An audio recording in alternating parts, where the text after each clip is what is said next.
There's a force living inside of you that you have never met. It waits patiently, quietly, underneath layers of masks you've been wearing since childhood. Today, we're going to rip those masks off, not gently, not politely, but violently, like Nietzsche would have done with a hammer. We're not here for comfort. We're here for truth. And truth, as you're about to discover, is not something you find, it's something you become.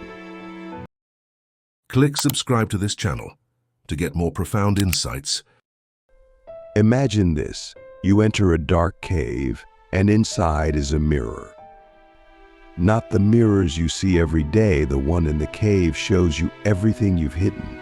Your envy, your rage, your shame. That moment when you felt small in front of others.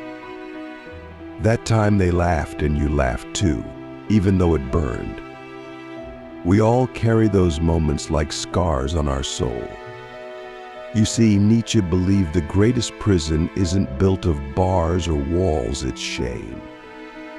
And shame is the silent architect of your false self.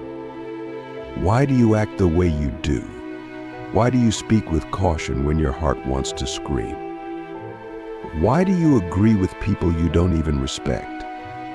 It's because at some point in your life, you were trained to abandon yourself. Maybe it was school, maybe family, society, religion. You were told who to be. You were praised when you obeyed and rejected when you didn't. So you learned to lie, not just to others, to yourself. You became a version of you that was easier to digest. But do you even remember who you were before the world told you who to be? Nietzsche called this the slave morality, a morality born out of fear, a morality that teaches you to shrink, to obey, to be good. But good by whose standards? The weak? The envious? The ones who feared power and called it evil? Nietzsche wasn't just a philosopher, he was a psychological warrior. He believed in the will to power not over others, but over yourself, your instincts, your truth, your ability to stand naked in front of existence and say, "Here I am."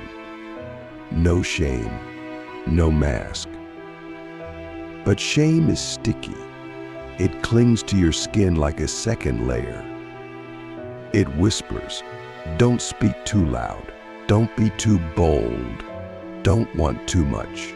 And you listen because you think shame is your conscience. But it isn't.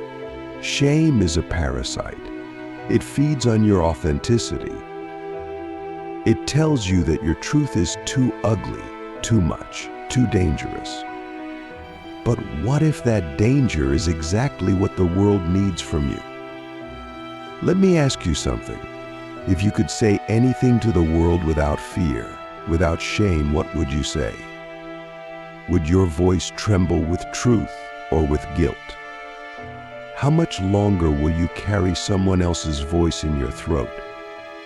There's a brutal freedom in radical honesty. It's not easy, it's not safe, but it's real. Nietzsche said, "Become who you are." But how do you do that when you don't even know who that is anymore? The answer is this. You begin by watching yourself relentlessly. Watch the way you hold back, the way you apologize for existing, the way you filter your soul through a polite smile. And then you begin to disobey, not others you're conditioning. You're not here to please, you're here to explode, to burn so brightly that the false identities around you melt away. This isn't ego, this is essence, and it's terrifying. Because the first time you show your real self, people will flinch, some will leave, and that's good. Let them. You're not here to be liked. You're here to be you. And the ones who can handle that, those are your people. You see, shame depends on your compliance. It needs you to agree with it. But the moment you laugh in its face, the spell is broken. Shame says, you're not enough. And you respond, good. I never wanted to be enough for a broken system. Shame says, you don't belong. And you say, exactly. I belong to myself. This is what Nietzsche meant when he said, I am not a man, I am dynamite.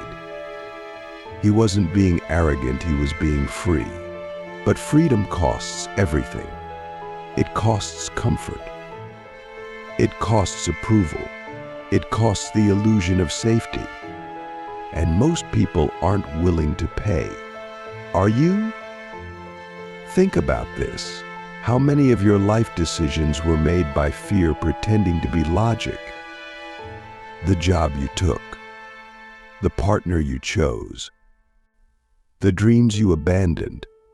Fear wears a mask too. It calls itself responsibility, maturity, common sense. But deep down, you know the difference. You can feel it. One path makes you shrink, the other makes you burn. Which one are you on? Nietzsche wasn't just talking to scholars. He was talking to you. To the part of you that wakes up at 3 a.m. in a cold sweat, wondering why your life feels like a lie. He was calling out to the warrior inside your soul, the one you buried under years of being realistic. He was saying, kill your shame before it kills the real you. But here's the twist. You can't kill shame by hating it. That only feeds it more. You kill it by exposure, by revealing what it wants you to hide. You speak the unspeakable. You tell the truth that makes your voice shake. You stand in the fire of your own contradictions. And you do it again and again, until shame has nothing left to hold on to. Let me give you something practical. Right now, think of the one thing you're most ashamed of, from the memory, the mistake, the secret. Now imagine telling the world that story not to be forgiven, not to be understood, but just to be real. What would that do to you? What would that do for you? This isn't about confession. It's about confrontation. You confront the lie that says you're only lovable if you're perfect. You confront the system that taught you to edit your soul. And then you reclaim your identity not as something given to you, but as something forged in fire. This is what Nietzsche meant by the Übermensch. Not a superhero, not a tyrant, but someone who creates their own values. Someone who lives from the inside out. Someone who doesn't bend to shame, but bends the world around their truth. The Übermensch is not superior to others, they are superior to who they once were. And that's the only competition that matters. So ask yourself, what would your life look like if shame didn't exist? Who would you become? What would you create? How would you love, speak, breathe? That version of you is possible. But not if you keep protecting your shame. Not if you keep hiding behind politeness. The world doesn't need another agreeable robot. It needs you unfiltered, raw, dangerous. You were born wild, alive, free. And then slowly you were tamed, told to sit, to smile, to wait your turn. But your soul never agreed. It's still in there, scratching at the walls of your shame, begging to be let out. Will you let it? This is the moment, not tomorrow, not when it's safe. Now, you don't need permission. You don't need validation. All you need is the courage to say, This is who I am. Take it or leave it. And if they leave, let them. Because the ones who stay, the ones who see you in your full, messy, radiant truth, those are the ones worth building a life with. Not because they complete you, but because they see the real you. And they don't flinch.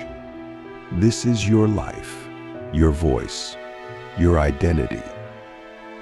Nietzsche didn't die for you to live in fear. He wrote, he bled, he screamed on paper so that you would wake up, so that you would stop betraying yourself just to be accepted by people who don't even know themselves. So, what are you going to do? Keep shrinking? Or finally take up space? You're still here. That means something inside of you is waking up. That means the quiet voice in your chest, the one you've ignored for years, is starting to scream. And now you can't unhear it. You can't go back to sleep. The old life you thought you wanted, it's starting to rot. You can smell it. That's the scent of old masks melting away. And the fear you feel, that's not weakness. That's the birth of you. Let's go deeper. Nietzsche said, "He who has a why to live can bear almost any how." But here's the question, is your why even yours? Or was it given to you? Inherited like a dusty heirloom from a family you never agreed to join? You see, shame doesn't just silence your voice, it gives you someone else's purpose. And you carry it, thinking it's noble. But deep down, it's killing you. Every step you take in the wrong direction costs you a piece of yourself. And one day, you wake up a stranger in your own skin. This isn't just about shame, it's about identity theft, spiritual identity theft. And the thief? It's not a person, it's a system, a culture, a collective hypnosis. Nietzsche saw it. He called it herd morality. The pressure to conform, to fit in, to be liked. But fitting in is the opposite of waking up. You weren't born to blend. You were born to blaze. The herd doesn't like fire. It fears it.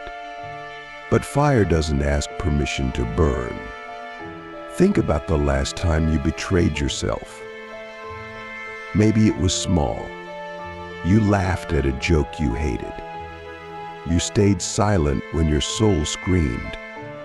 You agreed just to keep the peace. But whose peace are you protecting?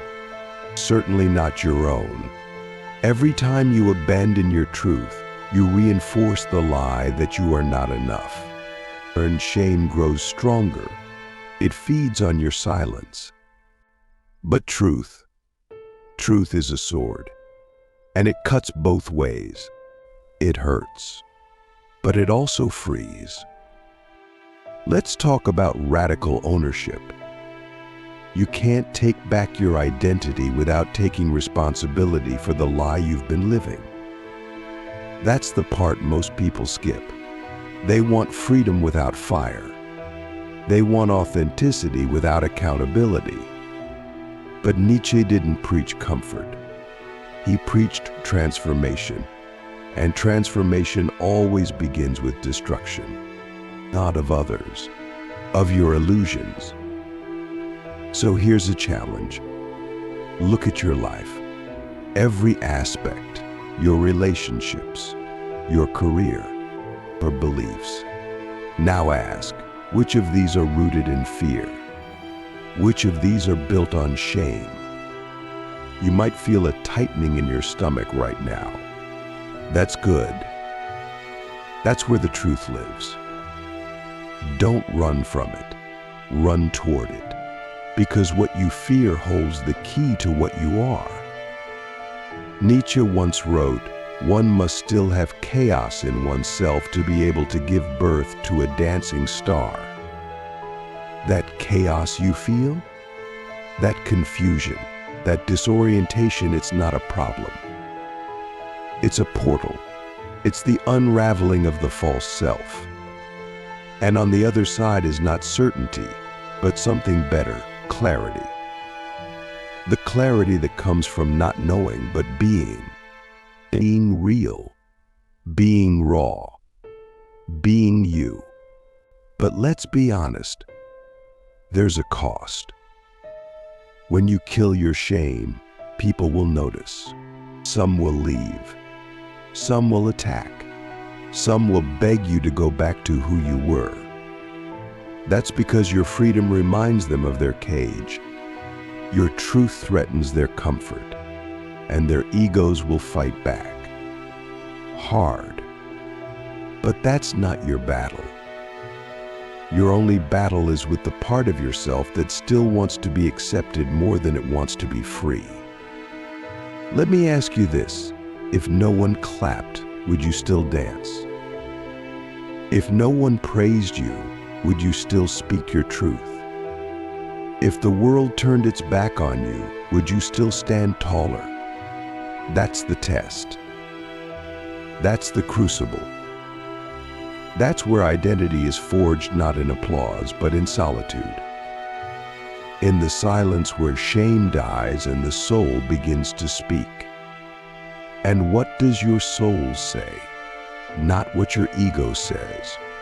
Not what your trauma says. Not what society says. What does your soul say? That voice is quiet. It doesn't shout. It whispers. And you've probably ignored it for so long that you've forgotten how to hear it.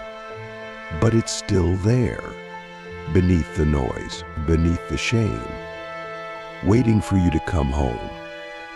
Nietzsche believed that man must become the author of his own values. That means you don't just live, you create your way of living. You don't just follow meaning, you forge meaning. You don't just discover yourself, you invent yourself. This isn't about finding the real you. This is about choosing the truest you. Every single day. But you can't do that if you're still addicted to validation. You can't do that if your worth depends on likes, followers, praise. Those things are crumbs. You are a feast. Stop starving yourself for approval. You weren't made to be consumed. You were made to create. And shame? Shame wants you to stay small, to stay silent, to forget that you are a creator. So create. Create your identity. Create your values. Create your life. Not from fear. From fire. Let go of who you were told to be. Let go of the version of you that made others comfortable. That version was never real. It was a survival strategy, but now you're not surviving.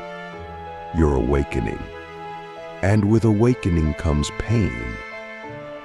The pain of disillusionment. The pain of shedding skin. The pain of standing alone. But pain is not the enemy. Pain is the bridge between shame and freedom. You walk it with shaking legs and a burning heart. But every step you take away from shame is a step toward power. Not power over others, power over illusion. So how do you walk that path? You start by telling the truth, first to yourself, then to others. You tell the truth even when it's ugly, even when it costs you, especially when it costs you, because that cost is the price of freedom.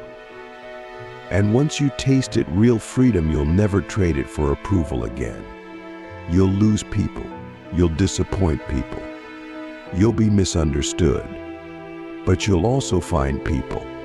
real ones. You'll attract what you are, not what you pretend to be. And that's worth every loss. Because the people who love your mask don't love you.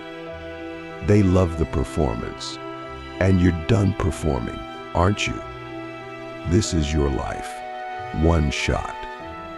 One soul. One chance to burn so brightly that the sky remembers your name.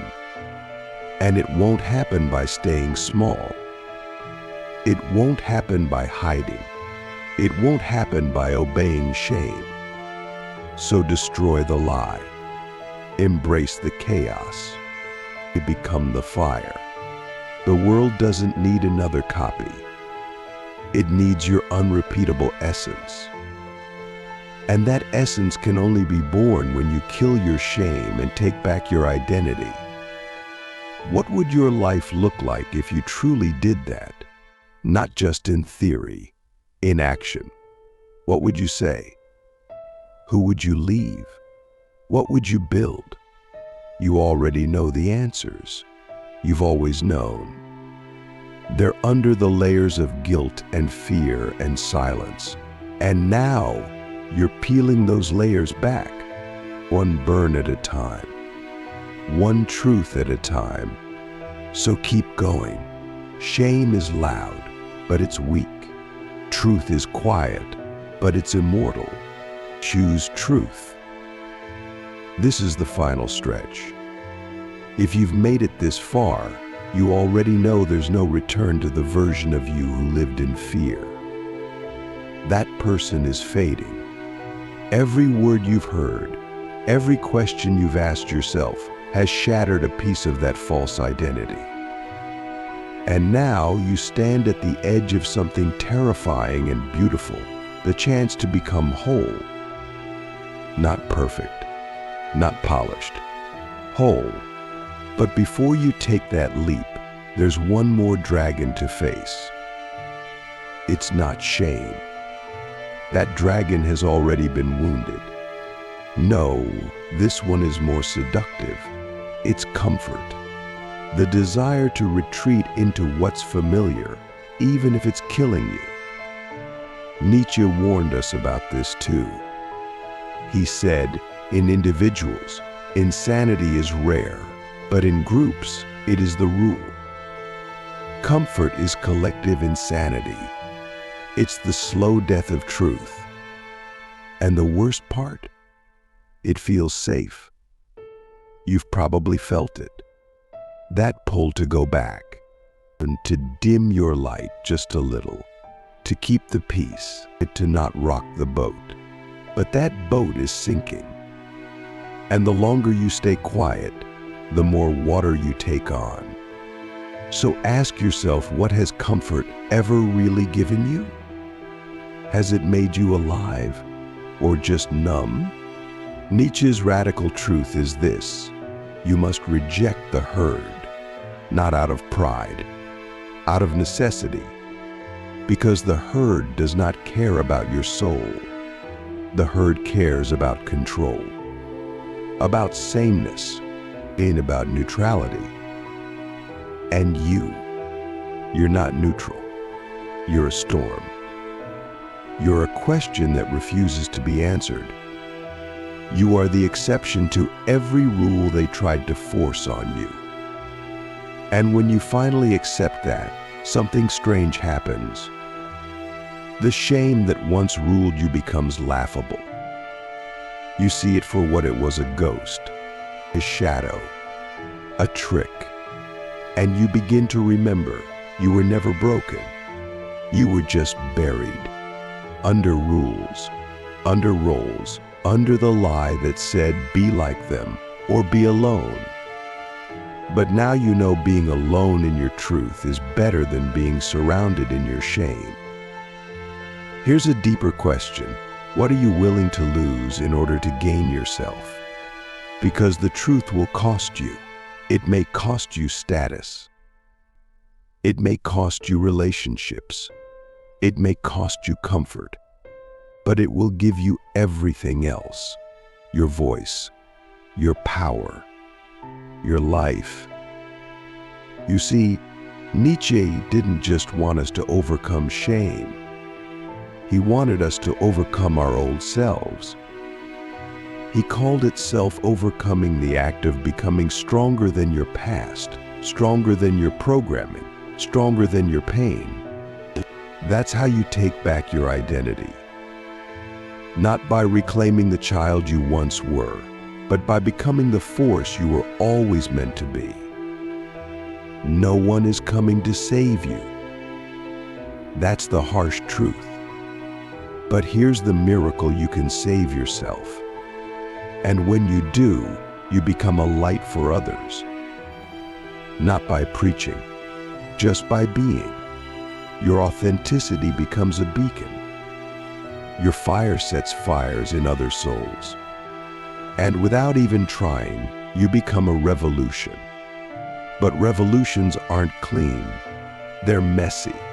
You'll make mistakes. You'll say the wrong thing. You'll lose your footing. That's okay. Nietzsche said, "You must have chaos within you to give birth to a dancing star." The chaos isn't a flaw. It's the forge. And every time you face it, you become more real. So how do you live this truth?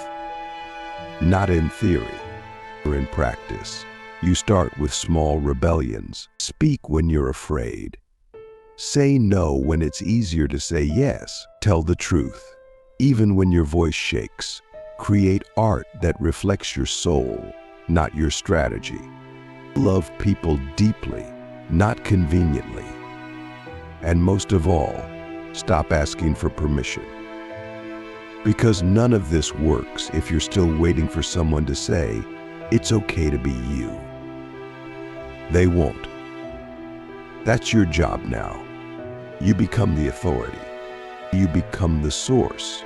You become the one who decides what's valuable in your life. And that means burning the rule book they gave you and writing your own. Nietzsche would look at our world today and weep. So many people living lives that aren't theirs. So many souls numbed by shame. So many minds dulled by conformity. But he wouldn't give up. He'd challenge you. He'd grab you by the shoulders and say, "Enough. Stop living as a copy. You are not here to repeat. You are here to create." And creation begins with destruction. The destruction of shame, of lies, things of the identity others built for you. You are not broken. You are becoming. And becoming is messy. It's loud. It's lonely. But it's real. And real is the most valuable thing in the universe. So what now? What do you do with all this? You live it. You embody it. You become the walking antidote to shame. You show up in rooms without apologizing for your presence. You speak without editing your soul. You walk through life like someone who remembers who they are even when others forget. And when shame creeps back in, will you look it in the eye and say, "You had your time, but I'm not yours anymore." And then you move forward. Not because you're fearless, but because you've chosen something stronger than fear: truth. Truth is not a philosophy. It's not a theory.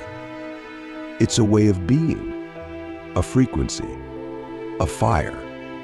And once you ignite it, the world can't ignore you. They may not like you, but they'll feel you. And that's the point. To be felt, to be seen, to be real. So here's your final question, the one that will echo in your mind long after this video ends. What would your life look like if you stopped hiding forever? Not just in public, in private, in every breath, in every choice. Who would you become if shame had no voice in your story? If that person is already inside you, they've been waiting. watching, hoping you'd remember. And now you have. The fire has started. Don't put it out. Let it burn.